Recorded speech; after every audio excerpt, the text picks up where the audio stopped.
பொங்கல் பண்டிகை முடிந்து மீண்டும் சென்னை திரும்பிய மக்களால் பெருங்களத்தூரில் 3 மணி நேரத்திற்கு மேலாக போக்குவரத்து நெரிசல் ஏற்பட்டது.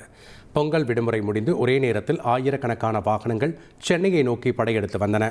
இதனால் ஜிஎஸ்டி சாலை பெருங்களத்தூர் மேம்பாலத்தில் கடும் போக்குவரத்து நெரிசல் ஏற்பட்டு அந்த பகுதியில் 150க்கும் மேற்பட்ட போலீசார் போக்குவரத்தை ஒழுங்குபடுத்தினர்.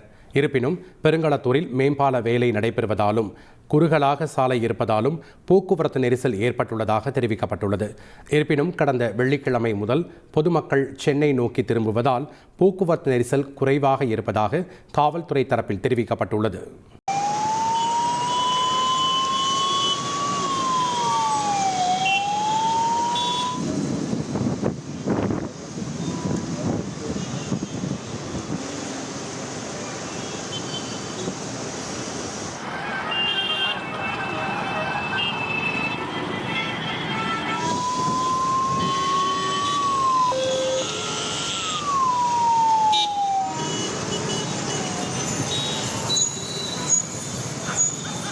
பெருங்குளத்தூர் தாண்டி கொஞ்சம் டிராஃபிக் சார். அதுக்கு முன்னெல்லாம் ஒன்றும் ப்ராப்ளம் இல்லை சார். No problem. என்ன காரணம்? போக்குவரத்து போலீஸ் இருக்காங்களா? போக்குவரத்து போலீஸ் இருக்கிறாங்க சார். கொஞ்சம் கொஞ்சமாக கிளியர் பண்ணுறாங்க சார். அவங்கள வந்து குறை சொல்கிற மாதிரி எதுவும் இல்லை சார். நல்லா ஃப்ரீயாக தான் இருக்குது. நாங்கள் வந்தவாசிலேருந்து வரோம். நாங்கள் இப்போ சென்னைக்கு போனோம். ஆல்ரெடி அங்கேருந்து 2 மணிக்கு கிளம்பணும். நாங்கள் 2 மணிக்கு கிளம்பி செங்கல்பட்டு மறுநாள் இந்த சைடெலாம் வரும்போதெல்லாம் வந்து ஒரு நம்ம டிராஃபிக் தான் இருக்குது. பெருங்குளத்தூர் பிரிட்ஜிலேருந்தே நாங்கள் 1 மணி நேரம் கிட்ட நிற்கிறோம். அதுலேருந்து போனோம். இன்னும் இதுலேருந்து தாம்பரம் போயிட்டு தாம்பரத்துலேருந்து மேடோகான் சைடெலாம் போனோம். இன்னும் எப்படின்னு தெரில. பொங்கல் திருநாள் முடிந்து மக்கள் சென்னை திரும்புவதால் நெல்லை சந்திப்பு ரயில் நிலையத்தில் கூட்டம் அலைமோதியது. டிக்கெட் வாங்க கவுண்டர்களில் ஏராளமானோர் நீண்ட வரிசையில் காத்திருந்தனர். முன்பதிவு இல்லா பெட்டிகளை கொண்ட அந்தியோதயா ரயிலில் இடம் பிடிப்பதற்காக பயணிகள் முண்டியடித்துக் கொண்டு ஏறியதால் பரபரப்பு ஏற்பட்டது.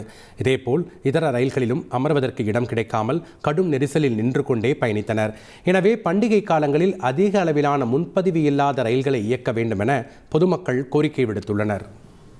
கூட்டம் பயங்கரமாக இருக்குது சார். நாங்கள் நேற்றே போகிற மாதிரி இருந்தது. ஆனால் பசங்க இப்போ கிளைமேட் வேறு பிரச்சனை, அதனால் சரின்னு கிளம்புறோம். ஆனால் கூட்டம் பயங்கர கூட்டமாக இருக்குது.